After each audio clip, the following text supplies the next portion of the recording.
Oh, hey, Cucks. What's going on? Today's episode is brought to you by Black Rifle Coffee. I'm on their website right now, blackriflecoffee.com. And apparently there's a new exclusive coffee subscription roast coming out called Fire Foxcart. And it has like the SR71 on there, so I feel like those two have something to do with each other. And if you want to get roasts like that, you need to sign up for the ECS. I have a subscription to both the ECS and the traditional roasts, and goddamn, they are good. Speaking of the traditional coffee subscription, the Liberty Roast is one of those that you could add to that.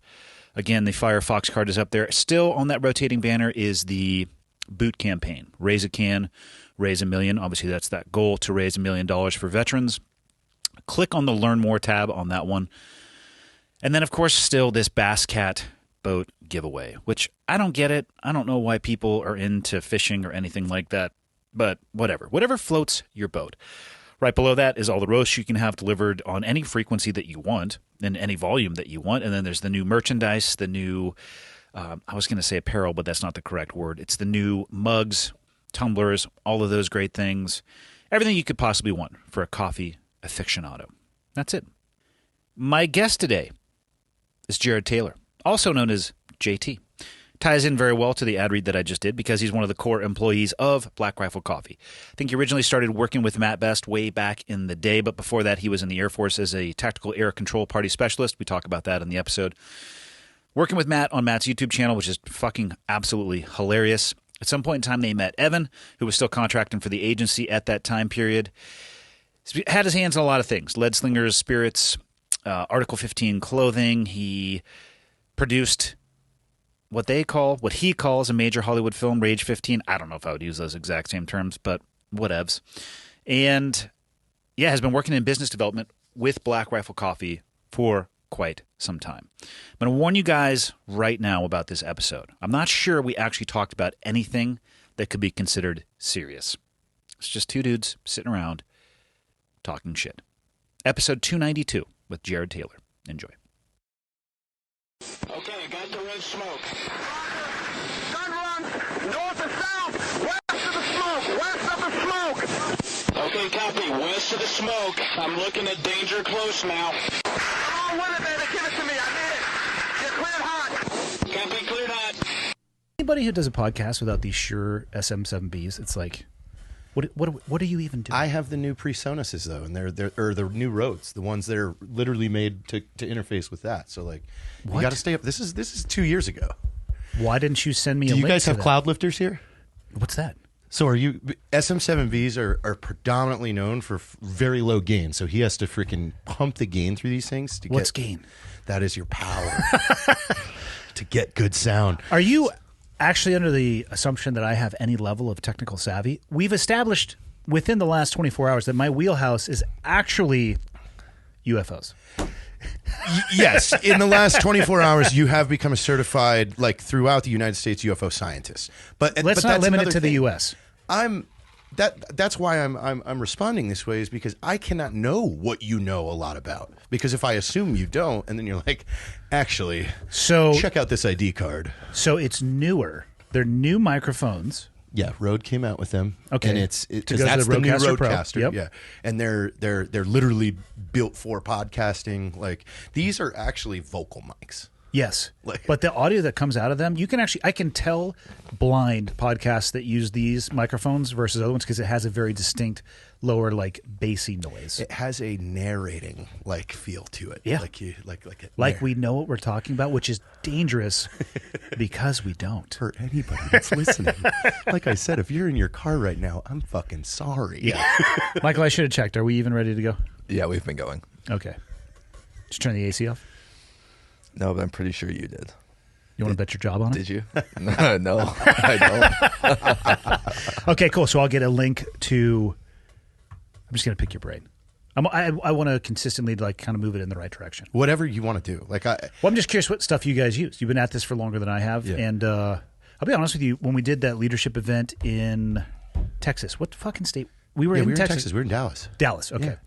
When you got up there and we're talking about the volume and amount of time that you had looking behind the scenes on all the media, the number of people that you were looking at, I was shocked. I would have guessed that BRCC was a group of veterans making dick and fart jokes and throwing shit against the wall to see what stuck, which I would imagine there was a portion of that, but it was calculated as fuck.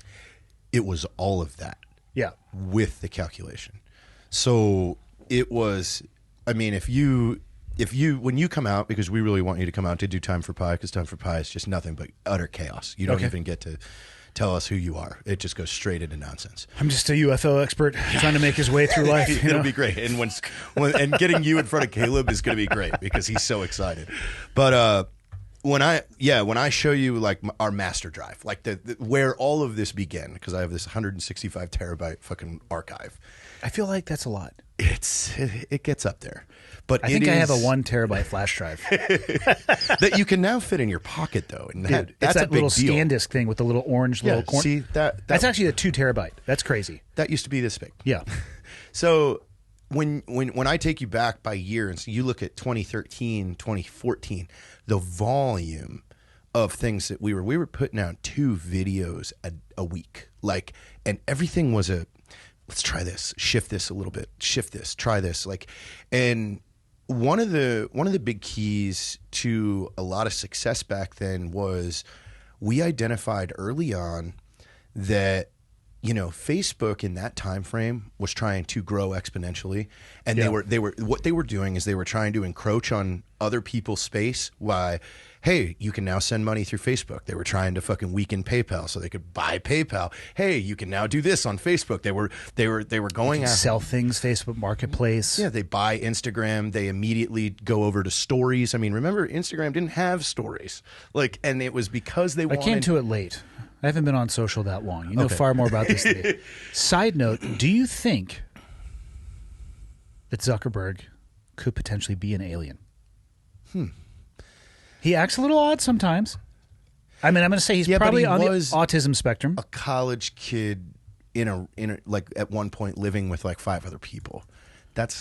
And you would think all 4 of those or all 5 of those would have written a book by now. Mark Zuckerberg is an alien because everybody that has one shred of a piece of information. How do we know that they weren't aliens?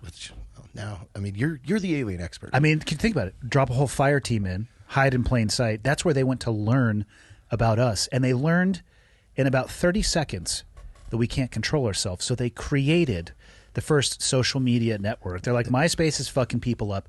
Let's Facebook this shit.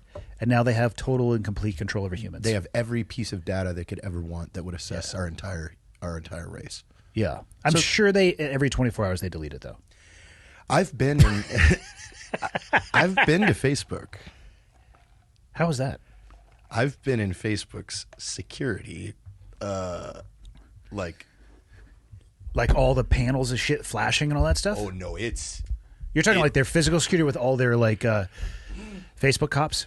They have their not that type of security. Like they just have this fucking, it's like a movie theater, and it's like the Globe. And it's crazy. I'm weary right now because they made us sign a bunch of shit to see this. So nobody would ever from there would listen to this. Probably not. Yeah. No, but it is it as close as Minority Report could get. Because think about it. If I'm in upstate New York and I see a Cessna like come in and crash in a field, and I'm like, and I post that on Facebook. Okay, that sometimes is faster than an EMS call or anything. And sometimes, in this day and age, it is. It's fucking real time. Yeah. Do you think they could target somebody to the degree? What year did you see their security? That was 2017. Hypothetically. As long as we say that, you can say whatever you want to. Yeah. Okay, so we're almost 6 years down the road now. Do you think they have the ability to target one specific user with one specific ad, or would that be just like low-hanging fruit to them? No, they absolutely could. Yeah, but I'm talking about like to the individual user. The computer's doing that now. Oh, for sure. Like before, and I mean, this goes back to our early days of advertising on Facebook.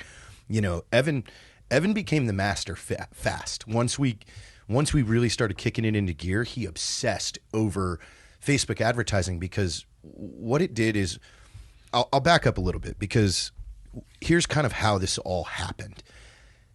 Facebook was a private company. They opened up to the public essentially in 2009. Before, you had to have a college email address. So it was only Harvard.edu. Yeah, off the something documentary, .e. The Social Dilemma. Yeah. No, not Social Dilemma. It was a Social Network.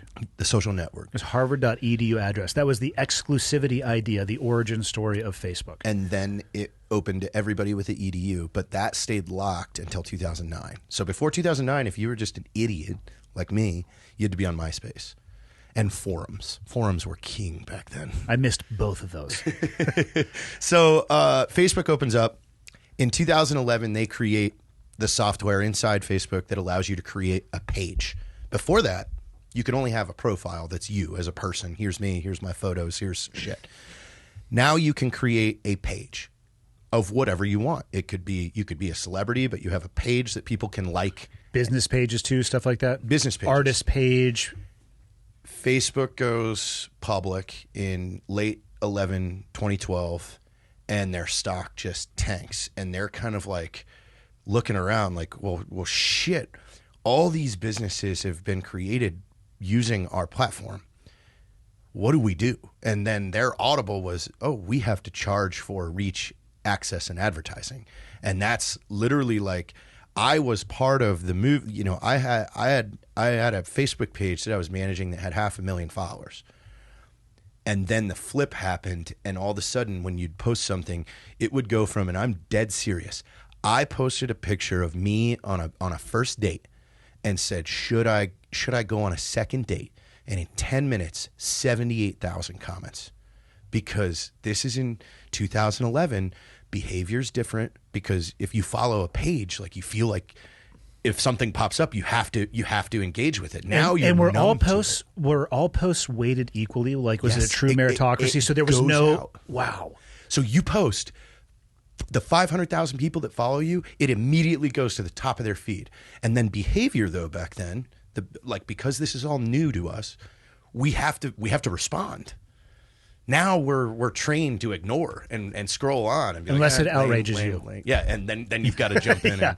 and do that. Well, first you have to Google, read the first link on the very top of the first page, and then write your theoretical dissertation. Literally doing it right now on Facebook. I'm in it with a guy that's trying to compare organized religion, sexual assaults to Drag Story Hour. I'm like, well, you only have one side of the data. Like, until Drag Story Hour becomes a thing in every single city and town, in every state and every country for 100 years, then you can measure which one was more dangerous. Like, Yeah. you can't just take data from one side and start comparing the two.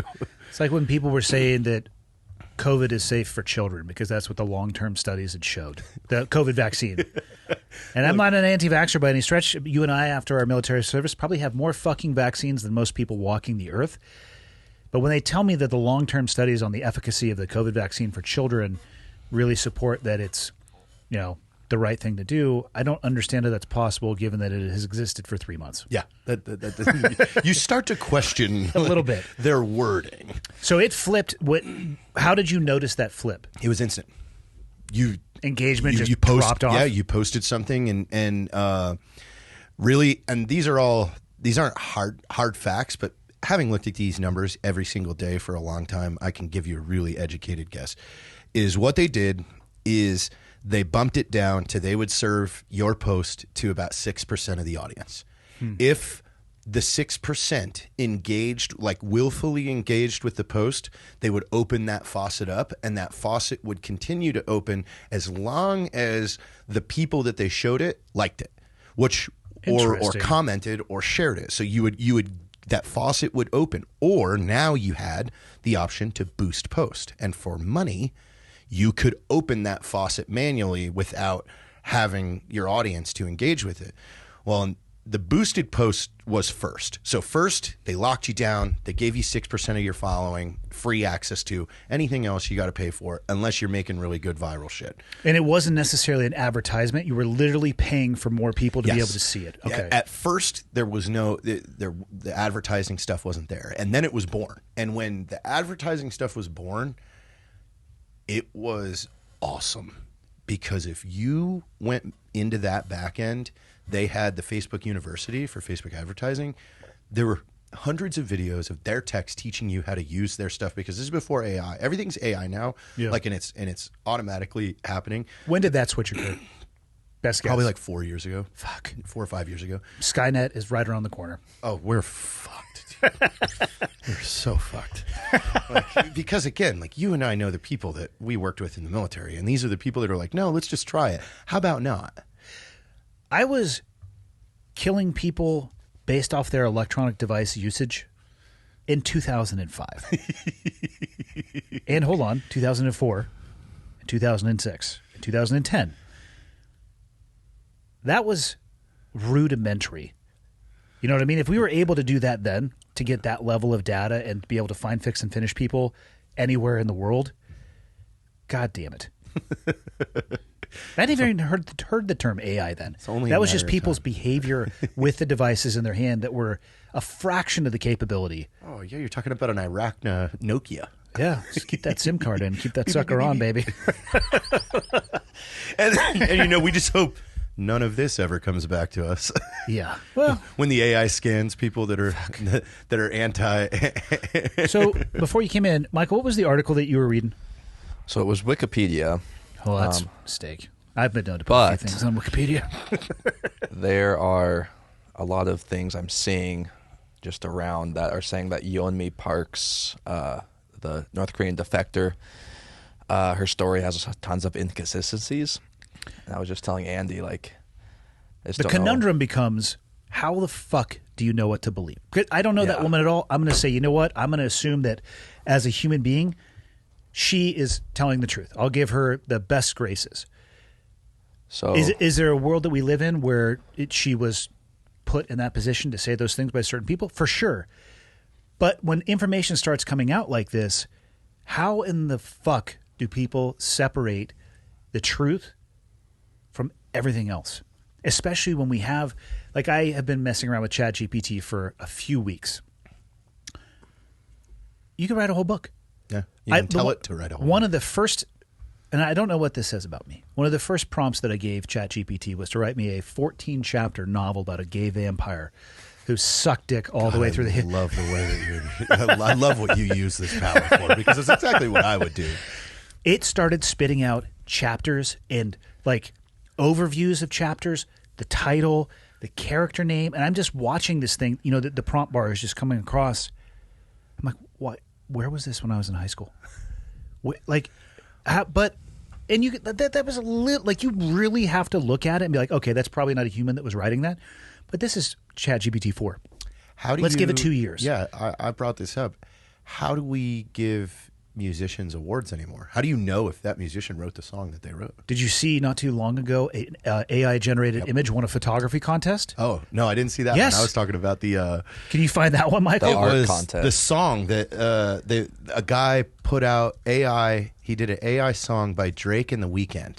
And it started topping the charts, and Universal started flipping out because Drake's like, nobody knew that it was AI. Like, and Drake's like, I didn't sing that song. Like, and now you're in a whole gray area of law. So the creator of that image ethically was like, I can't be in this contest because this is an AI photo.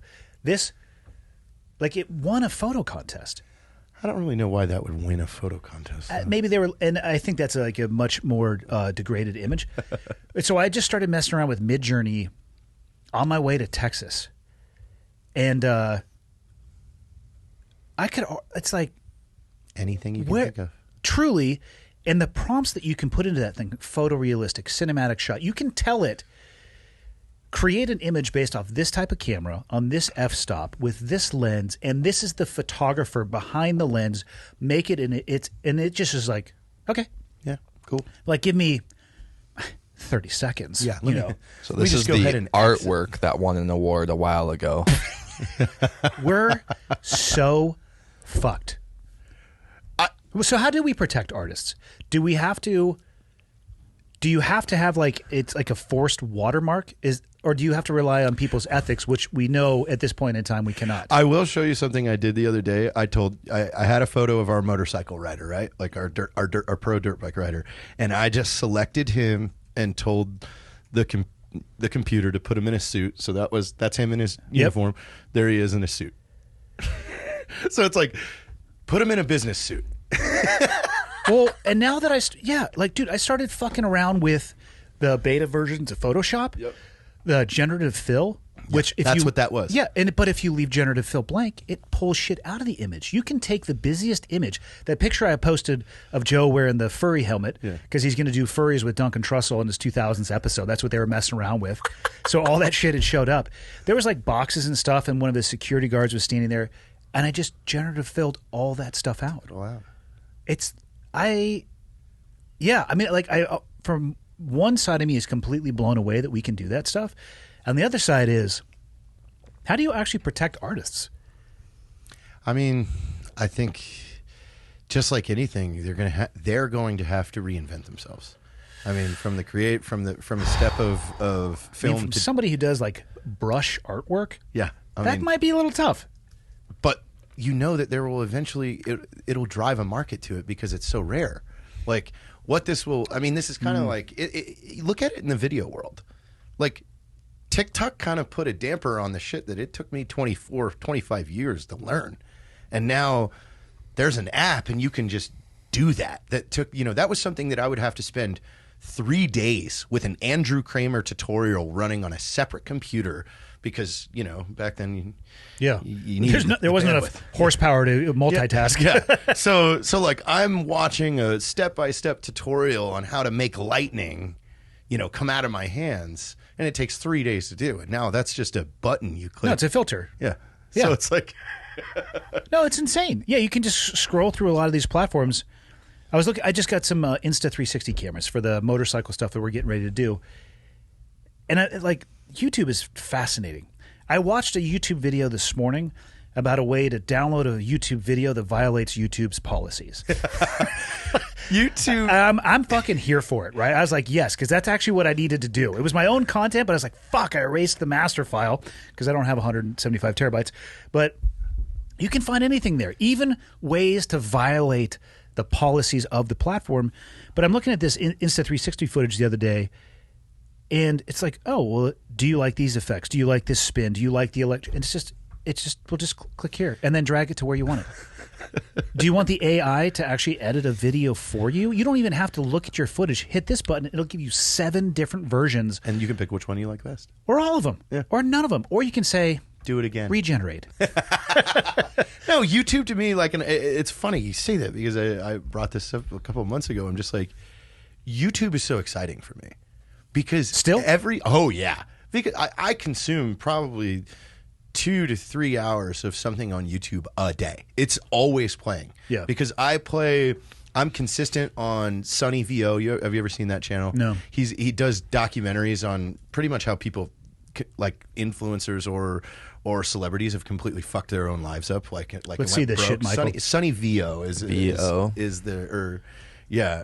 I've heard of Sunny V2. He just does. He's like coffee addict, like Coffeezilla. Coffeezilla. Yeah. He's very, very thorough. He's very well spoken. Okay. He does all his research. So it's like I like seeing how. Like I just love watching. He goes into how they got YouTube famous. What kind of noises are you playing over there, Michael? I forgot to mute it. I'm just finding Sunny V2. V2, that's it. It's on. Yeah, that's him. Yeah. So if you click videos, like, dude, he just has a ton of different these are all documentaries on just weird. Like this morning I watched this kid that sailed to North Sentinel Island. He's an American kid, was trying to go to literally the one place in the world that the Indian government has said no one is allowed here because these people will kill anybody that show up to the island. That's what I'm talking about. And this kid is like, well, I'm going to bring them the Bible. Oh, he's going to die. Yeah, he did die. He's 100% going to die. He is 100% dead. Is that fucking Rogan and Theo Vaughn down there? Yeah. Good God. Funniest conversations. Like, yeah, he does some recap stuff, but I mean, his documentaries here, they're just very, very interesting. And I'm just looking at the thumbnails now, and I'm looking at through the lens of, I could make that in 2 prompts. That's AI. That's what I'm saying. That's what I'm looking. I'm like, what? All he would need to do, because I was messing with this on Midjourney, is you pull up the 2 images, and now there's the merge button. You could merge it and say, create this image in a cartoon caricature with deep facial expressions, and it's going to like spit out 4 of those things. Yeah. JT, have you heard of Wendigoon? What? Actually, That channel? Yes. I He was love out. his videos. He was out in Pull San that shit. Antonio Yeah. recently. Wendigoon? Yeah. Wait, that's, we mentioned him before. He's a guy with long brown hair, right? yes. Yeah, I watch. This Is that an one elk with is nods on? this one is fucked up. What is it? So this one's about Unit 731 during Imperial Japan Okay. and the kind of atrocities they committed. Yeah, Donut Operator had him out to the last range day that he hosted. Okay, yeah. a couple I mean, I got just to talk to him. scroll up just a little bit, Michael. I'm absolutely loving the elk Yeah. or muley deer with the nods on. It's amazing. Fuck So yeah. good. Just add nods, Just add panos. That's all you got to do. Put panos Those are in so something. heavy. People are just like, my neck hurts. I'm like, yeah, because you have 18 pounds of shit to net you another 10-degree field of view. Have fun with that shit. So, it's interesting, too, I forget who I was talking about this, too, the other day. The beauty of the internet is you have more information than you could ever want. The downfall of the internet is you have more information than you could ever want because you can go into it with such a jaded perspective and you will find things that absolutely confirm whatever bias you have. There are a ton of tutorials. Narrowing this to YouTube, because I know you enjoy YouTube. There's so many tutorials like, here's what you have to have on a thumbnail. Top 5 things that creators need to do. Is that shit all hot trash? Yeah, it is. Because doing this as long as I have, I'm going to tell you and anybody else out there, I don't have a fucking clue. I cannot say 100% this is going to be like, and I'll give you a perfect example. 2 weeks ago, I make a video of Jack Mandeville wearing an adult diaper, eating pudding out of pudding cups with his It was fingers. disturbing. While Caleb was dressed as a cowboy, just telling him more. That got 350,000 views. Why? Honestly, when Because I of the posted disturbing it, nature. When I posted it, though, I said, I was like, hey, 15, 25,000, that's all I'm going for on this one. 350. What the like that's the thing is you never know what's going to pop or why. Yes, there is a key to good content. Well, people talk about it's the same thing as, again, to go back to this UFO guy. They talk about this thing, but they can't actually give you details of the thing. Probably because when we're talking about the YouTube algorithm, it changes. Just like the social lexicon changes or what's popular and what's not changes. I don't know if there is a way to say I 100% have this thing nailed. Well, but there's people trying to what make they a can. living, trying to tell you that they have it nailed. Well, here's where they're making the mistake is you have people out there that have built let's take Brandon Herrera for an example, like the AK guy. He has 2.5, almost 3 million subscribers on his YouTube channel. Those subscribers want to see Brandon Herrera doing something with a gun. Probably. So when he posts that, that's exactly why they subscribed. So they're going to engage with it. When you do something outside of what the person that followed you to see more, then you're going to see that dip. So yes, going around and saying, oh, okay, you have to do this, you have to do this. I mean, no, it's kind of based on the audience that you've cultivated and why they showed up to follow you. And if you are within that box, you will have initial success. But to truly say, oh, I know what's going to go super viral or not, dude, no one knows. I mean, Gangnam Style. I watched Gangnam Style music video when it had 7,000 views. Isn't it over 1 billion now? It was the first video on YouTube to go over 1 billion. What do you think that guy's up to now? Psy. I mean, he's probably just Probably getting ganged. yeah, he's probably filthy rich in Korea, just still he probably, I mean, it's Just just having so, dudes just piss on him? So yeah, like normal, nine some orgies have gotten boring now, so he needs to find new shit. Just sitting there receiving bukkake. Now he's in a spacesuit and he's What is wrong with us? I can't control my thoughts. I stopped a long time ago. What I've controlled is how much I share with my wife. that's probably a good thing. She already has been like, what in the actual fuck is wrong with you? So I have this idea, and I think you might be someone that could pull it off with me. Because it's going to take a special someone. Okay. But I'm really because of how much the internet, social media and everything has taken over everybody's lives, I've noticed like the experience thing is on the rise. You Yeah. know, like everybody going, like there was a guy in the I mean, bar paying yesterday. for experiences. Yes, there was Yeah. a guy in a bar yesterday with a fucking Navy SEAL for a day shirt on, and he was like, "Oh yeah, I went Was through one there? of those Navy SEAL for a day things." Did you consider slapping him? Well, he was an old Navy vet who said he did 20 years as a nuclear submarine repairman. Back So- to my first question. Did you consider slapping him? I don't care how old you are. Don't wear that shit out there. You weren't a Navy SEAL for days. You stroked a check to be somebody's cuck. and just get beat up on a beach. Yeah. I mean, But throw that's some the sand thing. at you. Here's a telephone pole, and then go get in the ocean. There is a market for that right now. Unfortunately. Which is crazy. Now, but here's where I'm going to take it even better. Like, so we know that there's people out there that want to do it. So now step up to like kind of higher rich guys. You know, they're always Okay. kind of looking for something cool Yeah. to do. Like, here's what we do. They want to do the undoable. We rent out an entire hotel for a night, and everybody in that hotel is a role player with a script that we write, and we bring this guy in, like he shows up in that movie when you open the hotel room and there's a command center set up in there, and it's like a heist script. So it's kind of like an escape room, except we're running him through like a real heist. Like, so he has his team and he has things that he has to go down to the restaurant, and he has to meet a mark, or he has to spy on somebody, yeah. or he have to like Full I think field peop- craft. I think people would fucking eat that up. I mean, Michael, would you do that? What was it? I was trying to look up. Are you fucking serious right now? Yeah, I'm looking up those programs you're talking about. Where Yeah, people, why don't you look up fucking job applications? Are you just going to sit here and not listen to JT and I have cutting edge ideas with the ability to have feedback for us? Yeah, no, I'm multitasking. No, you're not. You're single tasking, because if you were multitasking, No, I'm still switching. Multi's more than two, Michael. you disgust me. Yeah, I'm switching and looking up shit. What shit are you looking up? So I'm trying to find.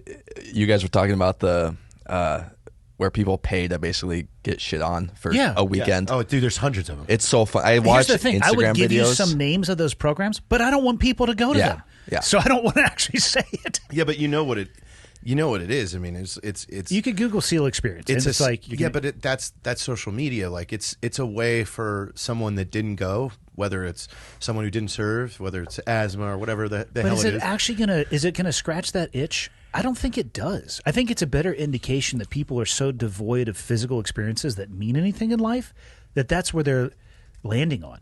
Yeah, I mean, I think it's something. It's something to post about. Oh, I went through this, because look, if you live in the suburbs of El Dorado Hills, California, and all your golf buddies, and you're the guy that went through SEAL for a day, you're now the coolest guy they know. That's unfortunate. God, that's unfortunate. But think about it; those communities exist out there. Like the coolest, like I've listened to conversations in airports and everything, like with dudes telling the coolest story of their life, and I'm like, yeah, that's Tuesday morning before I even walked out of the door, bud. Seriously. All right, back to your idea about the hotel that Mike was clearly fucking ignoring us Oh, on. that's right. But The we hotel. can make it Don't pretend. so Do not try to hop into this. The now. heist movie thing. Yeah. Because- Do not try to hop in. You were clearly not paying attention. You are excluded from the remainder of this conversation. I've worked for a contracting company when they do executive survivability courses, and I role played as a tail, as a spy, and Yeah. things like that. And it's fun as fuck, because you're literally. I was following the guy that like owned Blizzard Games, and I'm like, I'm standing next to him in the toothbrush aisle at Walmart, and like Isn't there a asking him- Michael Douglas movie that's very similar to this, where he like jumps through a ceiling at the end? Isn't it called The Game? I think so. Your I am original paying attention idea now. may not be as original as you think. Well, I'm not saying that it's fully original. I'm just saying, why don't we try this? We could do that, actually. It would be cost prohibitive for most people, but what you described would be fucking awesome. Their experience would be insane, and It we would would be. be booked once a quarter every year until 2029. Is it called The Game, Michael? 1997 film. What is the synopsis? Here, let me Yeah, pull pull it that up. shit up there. I'm going to tell you what it is. It was basically your idea, but it's called The Game. What do we got? The Game. Here's plot. Nicholas, that's a lot. a wealthy, selfish investment banker in San Fran. Lunch with a estranged younger brother, gifts him an unusual present for his 48th birthday. This is basically going right down. Right down the road. Yeah. That's a really long summary. It really Let's is. just say that Scroll it's, up, Michael. Actually, go the other direction. Go up. No, the other direction. God. damn it, up. Fuck. It tells the story of a wealthy investment banker who is given a mysterious birthday gift by his brother. Participation in a game that integrates in strange ways with his everyday life. As the line between the banker's real life and game become more uncertain, hints of a larger conspiracy begin to unfold. Yeah. For anybody who hasn't watched this movie, like at the end, it's like basically the whole movie is kind of what you were describing. But he doesn't know it necessarily. Like it's a surprise at the end. No, he falls through a roof at the end. I think he actually might have been trying to commit. I don't remember what it was, but it was like this crazy life experience. And then at the end, they're like, all right, cool. Now you can be a part of other people's games. Because nobody will tell you shit about it until you actually go through the eye of the needle. That's kind of like that haunted house out in Tennessee that has like a 30-page release form. And yeah, it's really fucked up. How do you know about this? Wendigoon did a video on it. It can make you eat your own shit. It's fucking crazy. Nobody can make me eat my own shit. McCamey Manor, I think. Yeah, it's there's a waiting list for this thing, too. Nobody makes me eat Well, I'm my just own saying, shit. these people, are, like, they sign up to be tortured for like three days. Does it specifically say shit stuff? Because that's gross. Oh, yeah, it's in the whole release and stuff like that. Like, you may get a bone broken, like... It's fucking crazy. Jesus. Yeah, see, people are hurting for How experiences. the fuck did we get on these topics? It's We pretty are much so far off the rails at this this show point. is just a YouTube rabbit hole of oh fuck. But now let's go back to how cool we can make this because again, you and I could cast badass role players. We know all the people. Like we have everybody. Yeah. And then you just honestly, we all sit. Four of us sit down at a table and we kind of draw out the path that we need our player to go. Yeah. And then we create each scene that's going to happen and then you train the role players to kind of. Like are we talking like multi-day, 72 hours maybe? I mean, I think we start with 24. I think it's a night, like it's a whole night. Like in the end, like he actually does get into a safe, steal something, and there's a bit of a chase on the property, and then they're free, and then that's it. It's over. It's like you're done. That'd be pretty amazing. We should probably start planning this now. We should. I mean, because it would be an amazing film too. We know all the people. Can you imagine like the hidden camera footage of all this stuff? And if it's all our friends too, it would 100% that person be. gets to interact with Mike, with Evan and Matt, and like this becomes like oh my god, but they're in character and stuff like that. Like it's like legit and. There's choreographed fight, like there's a fight in the bar, like there's... What's our next steps here? Ooh. Well, now that you said that you're in... I'm in. Now. I was in before you described it. Okay, perfect. First step is to cut Michael out because he didn't show us even the regard to listen to what we were saying. Well, we needed confirmation. I have the game ending scene right here if you want to watch Fire it away. This is how I think we get pulled off of YouTube. But well, for those of you in your car, we're not sorry, but... Yeah, I swear... What do we got here? Yeah, he's on a roof. Yeah. Oh, I think he kills somebody and then makes the decision to kill himself. Yeah, there's definitely a dead person over there. Yeah, and somebody's upset about it. Oh, yeah. Yep. Yeah, now he's just Slowly like... walking towards the edge. Yeah, for those of you listening, on the edge of a building, he has just stepped up. Will he contemplate or just full send, though, is the question. He's contemplating. He's waiting for... Oh, no, he just full damn! sends. And then... Here's what I'm going to tell you right now. Shit body position, right? Like, no attempt whatsoever to exit to get in a stable. Yeah, he's now just tumbling. Oh, well. This is very interesting. He's having flashbacks. I mean, how is he saved from this? He goes through the glass. Like, how could they have predicted this? Well, I don't know if you know this, JT. This is a movie. Boom. Into the airbag. I have questions. The risk assessment on that. Let's say the individual is distraught and decides to jump off the other side of the building. Exactly. That's what onto I'm a saying. taxi. You really... How? I mean, again, right? When we go to the theater, we suspend belief. So, but then this is his birthday present. This is his birthday dinner. Wake up. Congratulations. Yeah. Oh, my God. What a mind fucked. You mean I didn't actually murder somebody? How do you actually, like... He didn't sleep that night.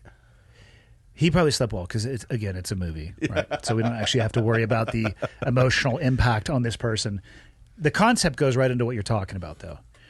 Fuck, it would actually... There is a finale. It would take a lot of our time to set it up.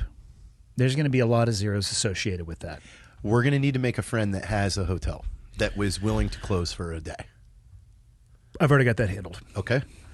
and then from there, I don't know about the closing for a day part, but I know somebody has a hotel. We'll have to discuss the second portion of that, but I do know somebody who has a hotel. You could almost, it would be almost a better setting, like a lodge. A little bit more remote. You need somewhere where you can control. All and we aspects. need multiple locations too. Like, because this has to be almost, it's a scavenger hunt. This when he shows up, it's I see it as almost like, okay, he checks into his room and then he has to go downstairs and you're looking for, the lady in the red dress, and she walks up to him and whispers something in his ear, hands him a key card that has a room number on it. When he enters in that room, there's his team, and they've got the screens up, and dude, we've got everything. Like, it's so cool. Like, we've got files on people that here's what we have. We have what people think it's actually like and what they want it to be, not what it's really like. Yes, exactly. Which is like dusty IBM fucking tough books, plywood, butcher paper with really shit like black Sharpie marks on there, misspelled words, like not to scale maps. We've got yarn around the room, like hey, you gotta work on getting through lasers. Plus, we know enough people who work in the Hollywood space. Like, you could make that. You could have like full pyrotechnics. You could have like squibs, everything. Yeah, like that is what I'm talking about. That would be a thing. And I think we could find our test client. I think that wouldn't be hard. I think they need to find us. That is true. They know how to find us. We just keep talking about that, and we say, when you're ready, the cost is $1 million. Oh, that's not enough. I think that would cover it. Let's cost it out first. Okay, let's do a rough sheet. Yeah. Because again, it's only one night. So if we're paying people for a night, let's do a pro forma just to make sure that we're not completely just butt fucking ourselves here and out of pocket like $500,000. Now answer me this: how would you put that on YouTube? I would shoot you cut it. I would shoot a documentary around us doing it. And would you do smaller segments? Like, how would you release something like that? Oh, no, I would do the whole thing. I think that would kill as like an hour and a half like special. Or why even go to YouTube? You could put it on iTunes. But if you did, I mean, I'm just trying to think back about Hulu. I'm just trying to think back about the conversation on YouTube and what works and what doesn't. How would you, though, from the lens of somebody like, okay, actually, maybe we'll sell the whole thing to a streaming service, but we could promote this shit on YouTube. Would you just pull out the highlights and create a video around that, or try to tell a short story in like a 10-minute or less? If you want to be super effective at it, I would be forward thinking and invite somebody like CoffeeZilla to be some sort of part of it and say, you're in charge of promoting. Ooh. Like, because now that's a massive that's what I'm talking channel about. Like, and then it's like, you're part of this now, but we want you to run the promotion, because I mean, a guy like that is so talented in telling a story. Yeah. Him doing a 20-minute excerpt on this crazy unattainable experience that one person can do a year. Yes. Like, boom, we're in. But here's the other thing you got to think about. We're in a writer's strike right now, and we don't feel it yet, but in October, nothing's been shot. There's going to be no new content on any streaming service at all, and everybody's going to be going, well, wait, what the fuck? We have nothing. So that's when our documentary is like, hey, Hulu, we have this that we made. And they're like, give it to me. I forgot that there was a writer's strike. And so it's that still just going. basically shut down all of Hollywood? They have completely stopped production on everything. So we don't know it. You don't feel it yet. Yeah. But by the fall, when nothing new comes out, everyone's going to kind of be going like, why do I pay $26 for Netflix? Yeah, for the same old shit over and over again. I think we just created a pretty revelatory new business idea. I think we did too. Yeah. And it would be insanely fun, because for both parties, actually. Yes, it would. Yeah, I would have a blast. We get to be role players and do a bank heist, especially if you put yourself on the heist team. Like, oh, yeah. That's awesome. Yeah. Like, I want to be the concierge, like in John Wick. Oh, like, 100%. Like, at some point, like, he has to come see me and I hit a button and there's a whole wall of weapons. For dessert.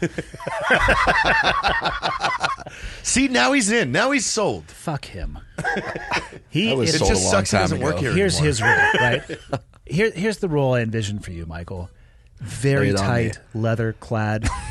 There's a choke ball in this. It's in your mouth. And you are just getting bottom bunked. And a door opens, and it's like, it's this scene where it's like, it's an ethical dilemma for the participant. Does he go in and save you, or just take a step out and close the door and continue on with his life. Who says I need saving in this gives me situation? an True. idea, though. Fuck, that is true. We even have like a scripted domestic disturbance happening in a hallway in the hotel room that like is interrupting one of his missions. Like, Yeah. and like it's so immersive where like he forgot, whoever this person that goes through it, they completely forgot that like we have planned every step of this way. I like it. I'm in. We bring in a good line producer that handles all the logistics, and then we get some of the seer guys because they know how to script like the whole They really RT do. thing. Yeah, they just know how to do Yeah. it. You want to talk about an experience, Michael? Check this out on a positive note. I got hit up yesterday. There is a group of F-16 pilots who asked me to come speak at their graduation. Nice. Luke, I don't know where it is necessarily, Phoenix? but to sweeten the pot, there's a potential that both you and I could get a backseat ride. Oh, hell yeah. I had Hazard Lee on here. We agreed that his call sign is, in fact, Bottom Bunk, and he's going to have a patch made. we'll so get you it, could we'll actually, get it done. Yeah, we'll I'm get saying- you a flight suit. I could made up wear my patch. Yeah, that's while what I riding am an saying. F-16. That shit, Michael, If- like passing out with Bottom Bunk as a patch. I'm watching that video. We So- could do that under the BRCC banner. It would fucking. It would be great. It would Absolutely. kill. Yeah. Well, I would just say, in preparation to this, I would go get a physical, and if you can get him in a chamber, get him in a chamber. Because if you show up with, but that's the thing is, you got to look at all the steps that they have to take to get you guys in that back seat. I've already been in the chamber. I've already done a backseat Well, that's ride what in I an mean. F-18. You're fine, but you have him ready so he has his paperwork in hand. don't want him because to be they ready. love to. Yeah, but they're going to be like, oh, he doesn't have a chamber card. We can't take him. We just They have to take you." specifically mentioned your name. Oh wow. Chamber, what, like a Hyperbaric G chamber? chamber. Yeah. A G chamber? What the fuck is The a G thing that chamber? goes around? No, you don't. It's not. It's not. That's a it's centrifuge. Yeah. Centrifuge. It's the HAPS. HAP. High Yeah. altitude Pressure. pressure Yeah. S. I had the Physiology You know S. when they give you the briefing and they go, "Hey, 1 in a million people have air bubbles between their teeth and their skull, and this is going to be incredibly painful if you're one of those." I don't remember that at That all. was me. As soon as we went up, it felt like my teeth were coming out of my head, and I just started screaming, and I fucking passed out. So, Michael, the HAPS chamber is. You see a representation of it in an old movie, A Few Good. Is it A Few Good? No, it's not A Few Good Men. It's An Officer and a one- Gentleman. Oh, Part of the free fall qualification, Michael, is that you have to. They take you up to altitude. You have an oxygen mask on, but you take it off so you can experience the effect. Oh, If gotcha. the seal Okay. on your oxygen mask Yeah. would fail, and they like. Try to do math. oh no! It's Math. very simple shit. They'll Yeah. hold up like 4 cards and say, Yeah. "Point to the king," and you're like, I like grapefruit. Yeah. So they probably they might actually have us both do that. Would be my guess. Riding F-18. 16. 16. 16, excuse me. So you're probably going to Arizona if they're the graduating. It was class. actually in Texas. Oh, okay. Then that's probably. It might have been San Antonio. There is training there. So we'll see if we can make it. It's in November. Cool. Randolph I wrote Air Force back. Base. I wrote Sounds back good. and I was like, count me in. Yeah. Then That'd be that's cool. when we'll do time for pie. Dude, we will Hell get yeah. like the fucking Top Gun slow motion walk with him. I'm imagining a flight suit that's just a little bit too tight. Yeah. Moose knuckle blasting. Just Oh, out- we're gonna bottom take him line. out the night before though. We're gonna get him fucking hammered on Jack Daniels, and we're gonna have him eat a bunch of pizza. So that no, morning, no. yeah, you would die. No, we're not doing that. yeah. You're not But mentally or here's the physically thing: is strong if it enough is for at No, I'm Randolph, not. then I have all the cameras and everything that we would need to do this production. I'm just thinking the Top Gun montages we could do would be fucking ungodly. Plus, how hard would it be to throw a GoPro in there with the rear facing? I don't know how they capture the actual audio that they're talking. I'm sure that's a plug-in somewhere, but Well, if this falls through, you can always go to Florida, and I've got the guys that can put you guys in jets. Because I used to have one. yeah, what? I bought one last year, You bought what? an L-39. Why? You don't know how to fly? So Okay. Do you still own this jet? no, I sold it Why the fuck did you buy a jet? because that was cool, right? You are reinforcing the fact that some people should just never encounter money. Like, what is wrong with you? What was your plan? It was a lot of fun. How many times did you fly it? I racked up about 76 hours Okay. at the stick. I have about 250 hours in a fixed wing, and I have about 150 in a helicopter. Okay. So I can fly. No, you cannot. You can't I'm fly not shit. supposed to. You have flight experience? Yes. If my choice was getting in either a helicopter or an airplane with you or chopping my dick off, I'd have to think about it for a little bit. Do you know Matt? Like, You know? Matt says he feels safer if I'm flying. Why? He's flown with me a lot. But here's the thing. I put myself out twice in the jet when I was flying. Were you wearing G-suits? No. That's probably why. Well, What'd you guys pull? Probably 7. But I mean, It's Bush. I'm new, you know, and I did it to myself, and If you're new, why were you pulling 7 Gs? because I wanted to. We were. So you're an idiot. We were at 22,000 feet. Yeah, so you're a fucking moron. Yes. Over Tallahassee, and air traffic control cleared us to 2,000. And Yeah. my front seater, Wiz, you know, he was the guy I got the plane with. He's a Top Gun F-18 guy. Yeah. He's like, take us down to 2, flip us up, and just pull. And then I just woke up like 2 minutes later, and we're just A flying at gnarly 2. split S. Yeah. Yeah. Okay. Fuck, dude. I mean, And then I was like, okay, yeah, maybe it's time. Maybe it's time maybe I don't try to pursue this by myself if I'm going to do that. what were you going to do with it, though?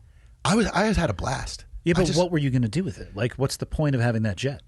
Content? Yeah, it was just fun. Like, because I don't know if you know, like, I have a full, like, real ejection seat simulator, like a full. Why? I love it. You are again reinforcing that some people should never encounter money. Like, why do you have an ejection seat simulator? Because I like fly every night, like in the sim, in DCS. What is DCS? It's Digital Combat Simulator. It's like the most real flight sim, like for combat aircraft. What do you mean you fly every night? Like, I go and sit in that thing and I fly. What in the actual fuck is wrong with you? Like- Who are you flying against? Friends, other like friends of mine, like, dude. What's your preferred aircraft? F-18. I know the most about the F-18. I can start it. I can operate the radar. I can do everything in there. But so You are way more of a dork than I thought. yeah, it goes further because I started like an aerial demonstration squadron called the 15th ADS. We're the wet boys. Yeah, but it's digital, isn't Yes, it's digital. But we all get together and we all fly and crash into each other. And I'm going to tell you something. You're actually not flying. All right. I know. But I will tell you, Have you met any of these people in real life? 100%. They're Are they normal? combat controllers, TACPs, like other pilots. So again, are they normal? Yeah, one's an ex Thunderbird pilot. So it's. Let me just And how does the ejection seat tie into this? follow me on this for a second. I don't know if I emotionally feel safe following you when on this. you first watched Top Gun. Yeah. young. Yeah. You were young teenager probably. Yeah. And you're like, this is fucking cool. And then you played, Top Gun on Nintendo One. Yep. It was like, at the time, this is fucking cool. Okay, in DCS, I've flown a 25 Tomcat mission, like, so 25 aircraft with a guy in the front and a guy in the back, and we're all going to attack a bunch of MiG-29s, and we're all talking to each other, like, because DCS Yeah, has there's a radio guy in system. front and a guy in back, all right. If you know what I'm talking about. It's exactly what I was imagining when you were lining out that scenario. But it's 2 Little o'clock in the front to morning. back action. We're 10 drinks in, and you're flying with 50 of your friends. Like, Fuck. And so you have an ejection seat that's somehow associated with this game? no, it's just my friend gave me an ejection seat that he owns Blue Air. His name is Chef Barlow, and I just built the sim around the seat. Okay. So I'll show it to you. It's a pretty cool setup. Michael, do you do any weird shit like this? I don't play this game. What game do you play? Is it called Hobby Horse? A multitude of games. Do tell.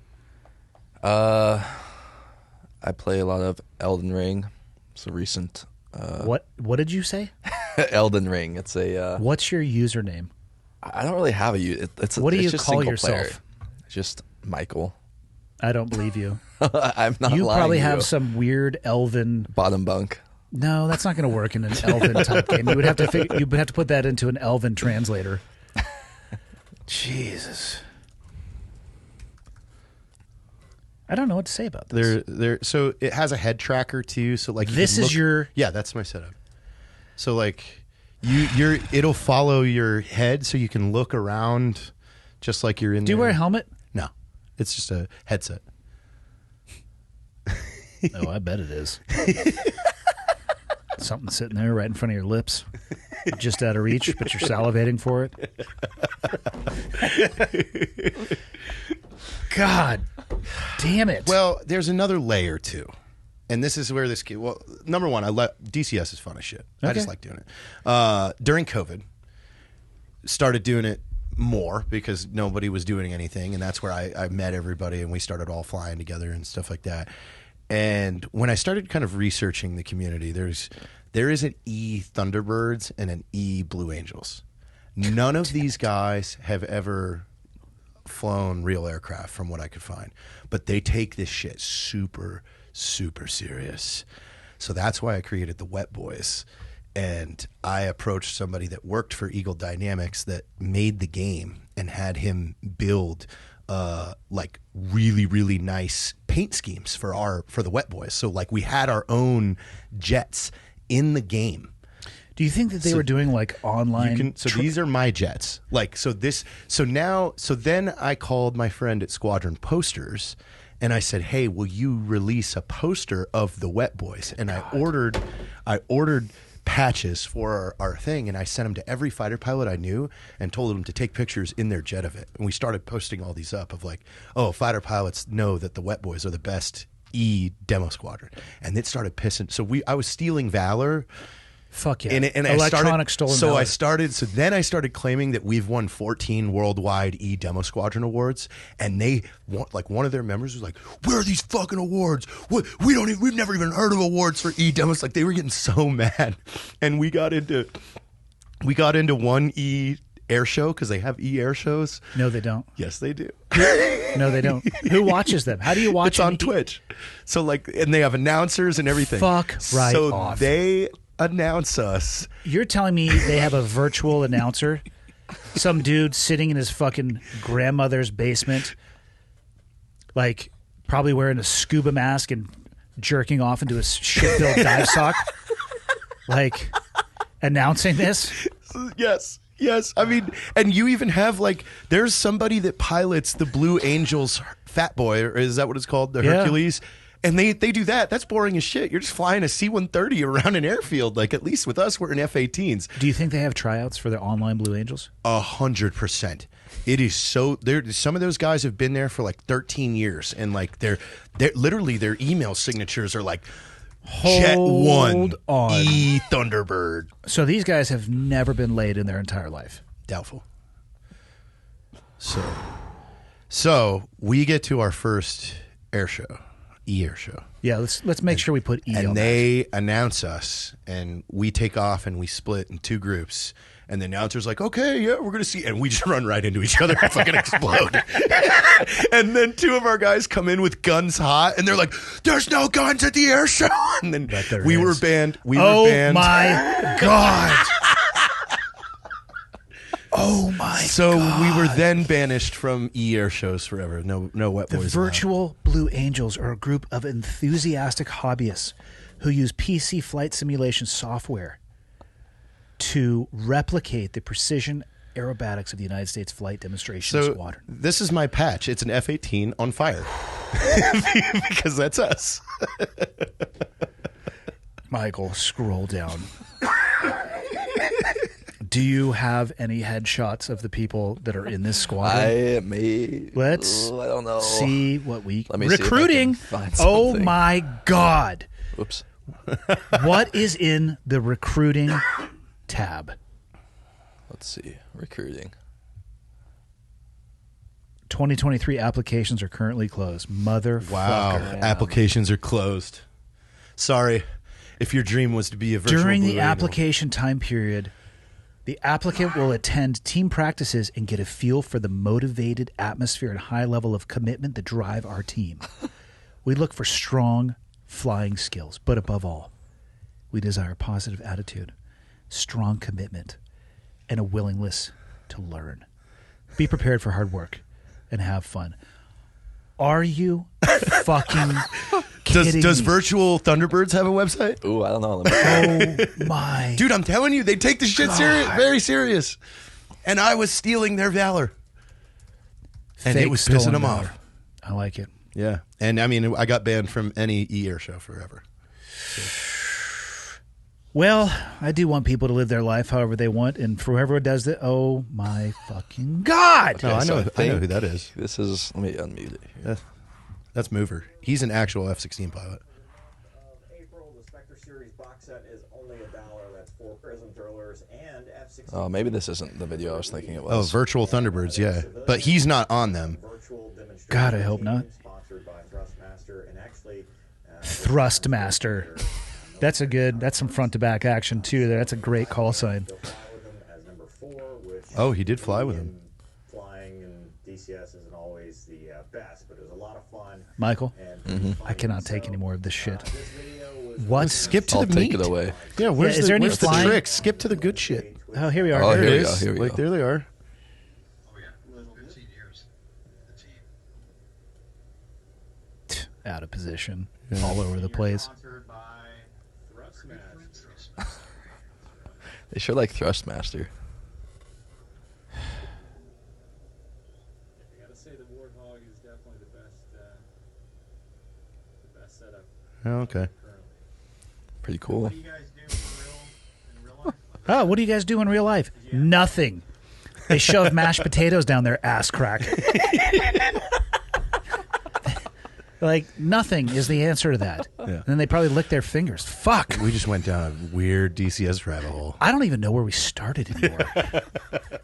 Me buying a jet for no reason. No, I mean the entire podcast. I don't even remember what the hell we started with. It started kind of intellectual about Facebook Did it? marketing. And then it just went off the rails, but that's par for the course with me. So let's go back to Facebook. Once they open it up to marketing, but then once everybody's boosting their posts, how do you differentiate yourself in an environment where everybody's doing the same thing? Then they want, well, a lot of people didn't do it though. Like, because again, They just like, didn't want to spend the money. it wasn't even that. It was many companies, it took like 5 years for companies to realize that like Facebook was a powerful marketing tool. A lot of people ignored it. So really it was all your D2C, like your big D2C boom, like of people running e-commerce websites were the only ones that were paying attention to it. Big brands like, you know, that they're out there, they just fucked it all off. But that was, so those early years, they had that university that taught you, like, it would teach you how to go in and build audiences to serve ads to, and how you could formulate. Like a literal play-by-play. People who built the platform That's what showing Evan you would how to do. optimize He would it. build these lookalike audiences. Like he would go out and find, like, because you would be able to like filter things of, okay, show me people that like the Recoil magazine Facebook page. Show me people that like Recoil magazine and Dunkin' Donuts. Okay, there's 30,000 people that both like Recoil and Dunkin' Donuts. All right, let's serve them a coffee ad with a gun on it. Interesting. Yeah. So that's kind of like a rudimentary explanation of how that all worked. Yeah, was- so you're looking for like Venn diagram overlaps and you're targeting those people in the overlap. yeah. So it's like we get Danny Worsnop, lead singer of Asking Alexandria. He comes to hang out with no us. idea what you're talking about, but We take a picture of him with coffee, and then we were able to go in and go, who likes the band Asking Alexandria? All right, serve them this ad with their lead singer holding the coffee. All right, and then you have conversion off that ad based on what's the single most successful video BRCC's ever done? BRCC. What is your success criteria? Sales, DDC sales? No, like views, I guess. Well, I think the most viewed thing that has our branding on it was probably the Daytona 500. Yeah. That reached over 5.5 billion impressions. That's a lot. That's a good number. That's a good CPM for the cost of that. Yeah, I bet it is. Yeah, you could take almost any number. But everybody for Travis to get 14th, like unreal. And then for NASCAR to be so, like, it was funny because all my buddies that are hardcore NASCAR fans are like, that is the first time in NASCAR history that the guy starting in last place was interviewed first before they started their engines. They're like, so it's just like, yeah. How about a video you guys have posted on a social platform? I would say like conservative comes out was, well, I mean, hands down, it was How to Be an American. That is what took us. That's when Matt and I moved to Salt Lake. About 2 weeks later, we filmed How to Be an American. It was right in like the first movement of anti-cop was kind of going around, and kind of wokeism like started like lukewarming and everything. So we made that video. It had over 80 million views on Facebook. So like that took us where we were averaging about $4,500 a day in gross sales on the website. That took us to like averaging $25,000 a day. Probably like, I mean, overnight. that day it shot us through the fucking roof. But after that, we never came back down. Was the thing. It was like Really, the retention was that high. Unbelievable. well, because it just kept going too. And then like Fox was reporting on that video, and then that blew that up. Like, and so it just like that transformed us from that. Even though like that was right when Matt and I moved there, because we were on a USO tour to Iraq with Range 15. The day we got back, Evan called. He was like, all right, guys, it's time. I need help with Black Rifle. Because again, like for a while, we all had our boats. Like I took Range 15. That was my baby. I'm going to make sure that this movie gets done. It gets out and we are successful with it. Matt had Article 15, like, and was just, hey, I'm making sure we have new shirts. We have good videos. Evan had Black Rifle, but we're all incorporated in all these things. Yeah. And then we get back from the tour. Evan's like, all right, we're heating up, because Evan and I had many conversations of like, hey, once Black Rifle supersedes like Article 15's daily sales, like then we're just going to crush down on that, because that's the future. You know, that's what we see. Might as well follow the metrics. And the thing was, by our third year, we reached market cap in Article 15. Like we were the only ones in that time frame that was consistently doing 1 to 5 million view videos every month. And so we saw the ceiling. Like there was we couldn't sell any more shirts. We had essentially stretched that market thin. So that's where it was like, oh, well, coffee is easier. But which was crazy, because right after 2016, like 2017, 18 is when the t-shirt boom happened and everybody started a t-shirt business. So it was like, you look at the kind of landscape of social media from like 2013 to 16, our successes were celebrated by everybody in the community. Then a lot of people tried to replicate it, and when it didn't work, they all came back and hated on all of us. The communities we come from are some of the most spiteful, hateful, and vengeful, especially through the lens of other people's success. Yeah. It sucks. It's weird. It's hard for people to wrap their head around the concept that somebody else can be successful and that doesn't come at the cost of your success. Yeah. Like this theory that... Like there's only so much. The theory is that to be successful, you have to stand on somebody's head and push them down. I don't subscribe to that at all, and it's actually a really easy way to infuriate people and create continuous outrage. Well, if you notice, there's a common theme from anybody that comes from kind of our backgrounds. I'd say combat veteran background. The second that they go into business, they come in like wanting to swing. And they think like their brand position or marketing concept is going to be attack everybody and tell them you're better. And it's like, nah, that doesn't work, man. Yeah. What would you say is the most powerful platform right now? I think they're all independent. I would tell you that like your YouTube audience is your YouTube audience, and they don't really care about the other things. Your Instagram audience is your Instagram audience, and they'll sometimes convert over to YouTube if they like the long form. I mean, but I feel like everybody is kind of in their own culture with this. They have their own relationship with it. Yeah. Like, what do you wake up and check first? Text messages. What's your first social app? News. That's not a social app. It talks about social stuff. I don't know. I'm not in a rush to like get on there. I think I'm the most active on. Actually, I'm really only active on Instagram. Yeah, and see, that's the thing is you have that relationship with Instagram. So if somebody's doing something on Twitter, you would never even fucking know. I really wouldn't. Yeah, you see what I mean? It would be like very sectioned, astronomically anomalous for me to be. Like, dude, you didn't see what I put on Twitter? You're like, no, I did not. I don't go on Twitter. I have a Twitter account, and I maybe log on to Twitter once a week. I was going to say once a month. Yeah, that's it. Like I just don't. So it's like everybody has their own personal relationship. So you should look at this as different channels. So you want some crazy numbers? I was down with Chris Wallace doing their Modern Wisdom podcast. He brought up Williamson. Yeah, that's what I said. Yeah. What did I say? Williams? Wallace. No, I said Williams. Oh, I thought you said William Wallace. It's Wallison. Whatever. He was awesome. God, Mike, what the fuck's wrong with you? He was awesome. And one of the things we talked about, Tucker Carlson launched his new show on Twitter, and in less than 24 hours, 94 million views. 94 fucking million views. The same number of views for Fox during that time period was 1.5 million. CNN was like 750,000. Yeah. It was like a 50x over all traditional media sources combined on that platform. I didn't even fucking know that he launched it. That's how not in touch I am with that platform. Yeah. But that's a big number. And that's a big number. And that's the future too, because that's what Elon's doing. He was going, the second that he allowed 2+ hour loads on Twitter is that a new thing? Yes. He's going 2+ hours. Okay. Yeah, so here's what he's going to do. Like, he's going to make it better to go over there, and it's going to force YouTube and Facebook to have to compete again, and this is good for us. This is good for so see, this is what happened in 2013. What I started Why is to it talk good? About.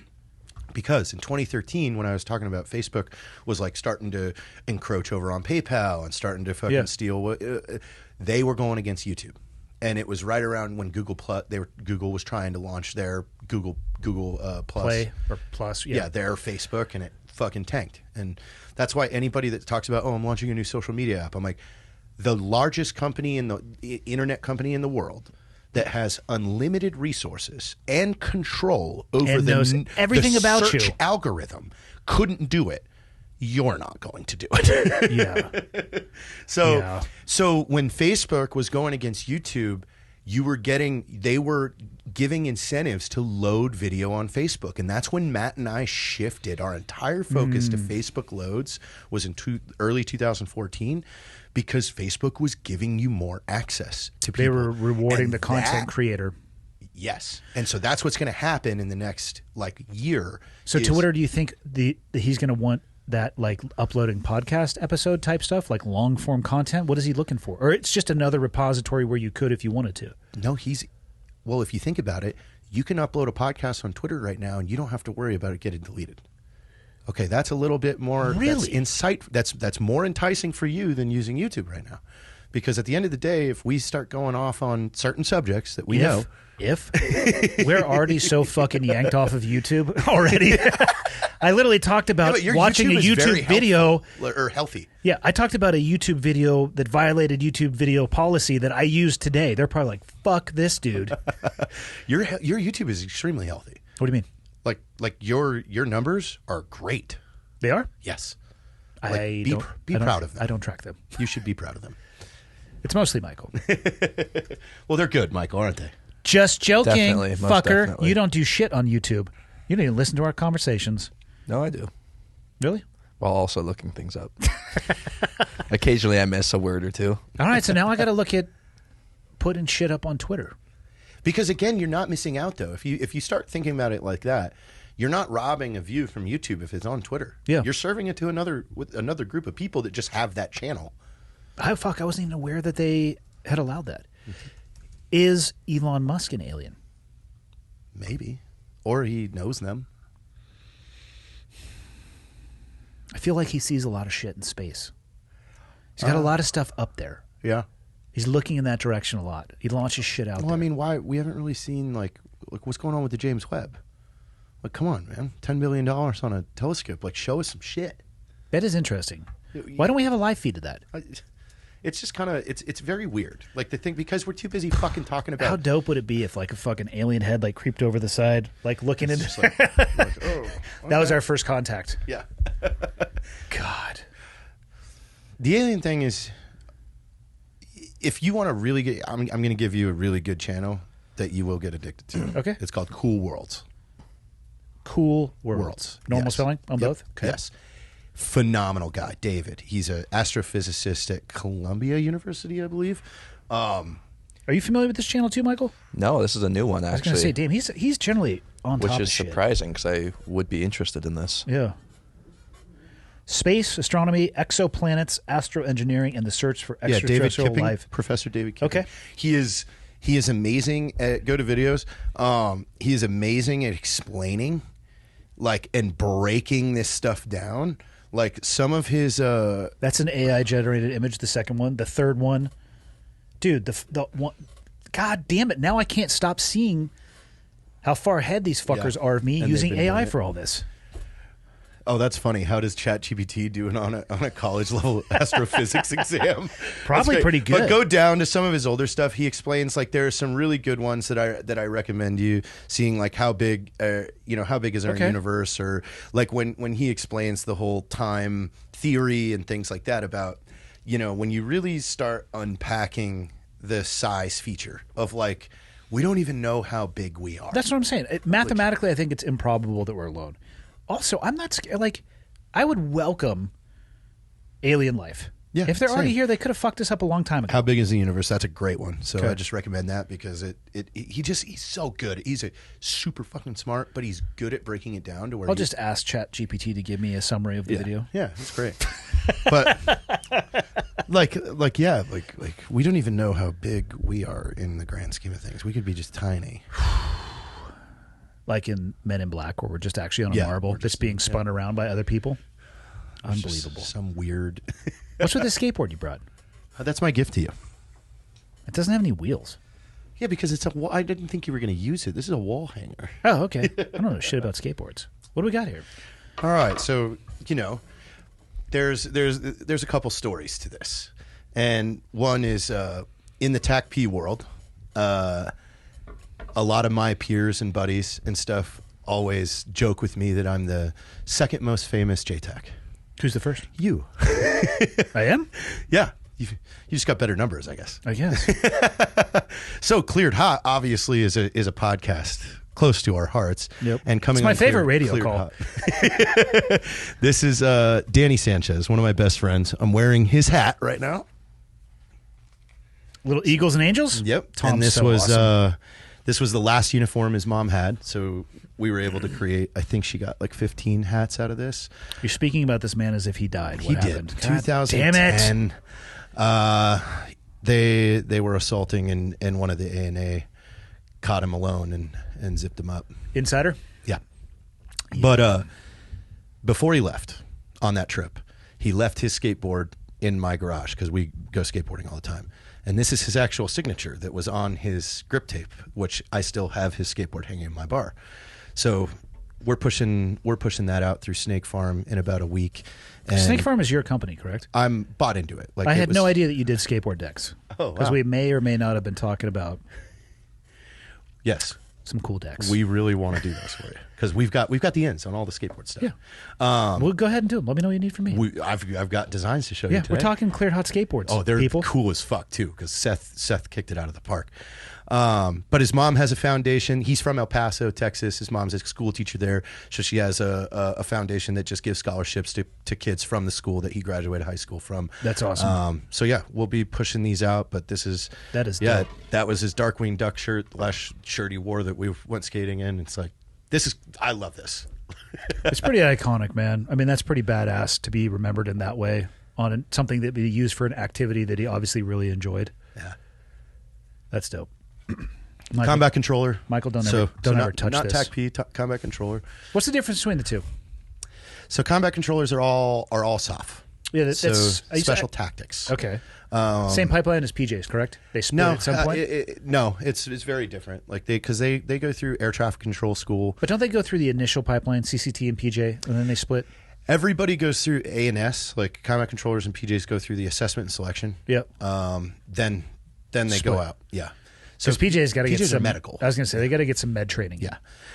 And these guys are going through air traffic control, DZ surveys, and like how to survey DZs, and then CCS is at Fort Bragg, which is Combat Control School. That's the hardest point of them earning their beret, and then they head to Florida after that for AST Advanced Skills Training, which is just certifying them a 5 level, getting them ready to go. That's when they hit dive school, free fall, all that stuff, and then they go to Special Tactics squadrons. Okay. And then what's TAC P? TAC Ps were strictly JTACs, so we're not air traffic controllers. We don't know anything about surveys. We can go to Pathfinder and shit like that. Why don't they just call you JTACs? Because JTAC was a certification for everybody. That's true. It used to be ETAC before that, and then we started kind of doing the whole joint thing. So we strictly are terminal TAC. So everything JTAC, and we go to conventional units first, and then after you get time with infantry and stuff like that, you are allowed to go to a selection to get put at ST units or the Rangers. Gotcha. Okay. So Fair enough. yeah, That's awesome, man. I dig that shit. hell yeah. Are you a skateboarder yourself, or you just like the decks? No, I am. So my dad was. Okay. So he got me into it. Skateboarding is what got me into cameras at 14 years old. Editing and everything like that. And What then were you editing on? my first system was at the school, and it was an Avid system. Yeah, it was the very first. Well, first it was 2 VCRs.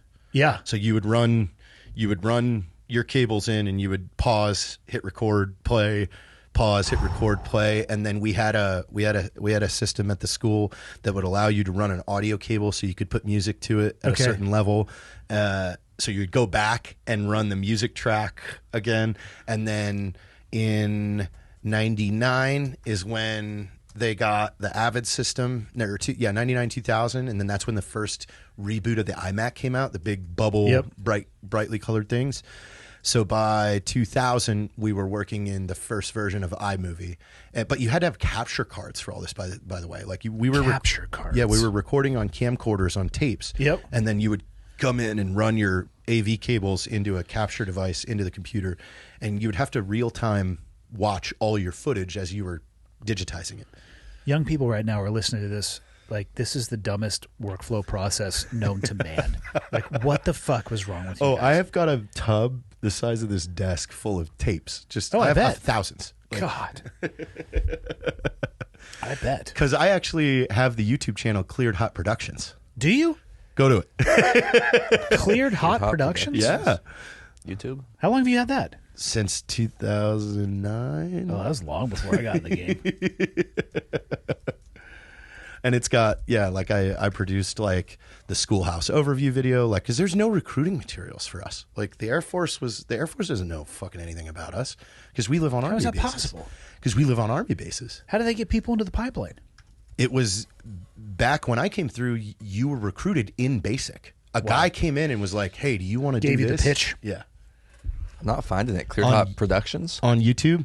Yeah. One word, no spaces. Okay, let's see. And you could put TACP Schoolhouse Overview, and that'll probably pop it right up.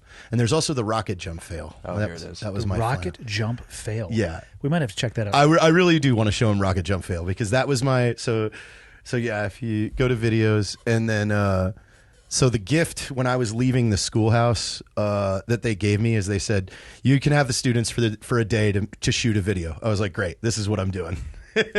Rocket jump fail.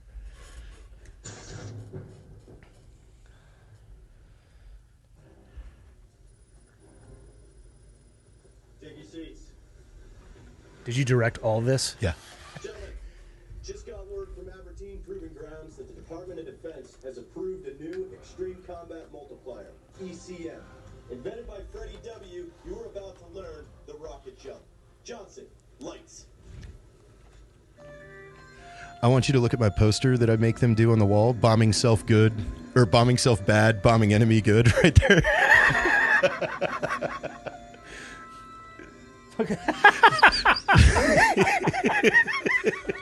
Was that AT4? Yeah. Lights.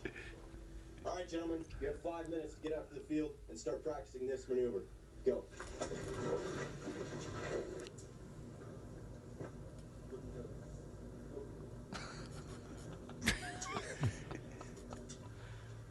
No, it's jump, then fire. Do it again. All right, it's time to do the real deal. Mitchell, you're up first.